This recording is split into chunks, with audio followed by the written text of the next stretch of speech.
I think it's everybody's right to testify, no?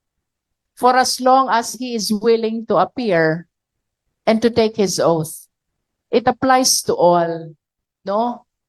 Kung itong mga intended witness is willing to come before the Justice Committee and take their oath, of course, they can testify.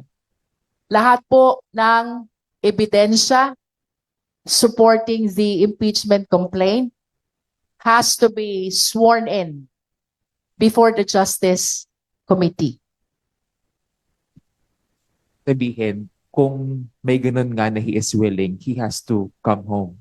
Ganon? Definitely.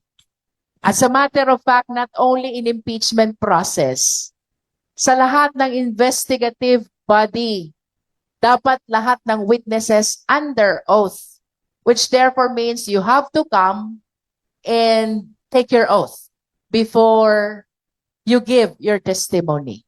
Kung possible kaya na mag-testify si Zaldico via video conferencing and mag-take oath siya, for example, sa isang embahada, is that a possibility? Ano po bang ano nyo? Ano po ba yung sinasabi ng rules dito kapag impeachment?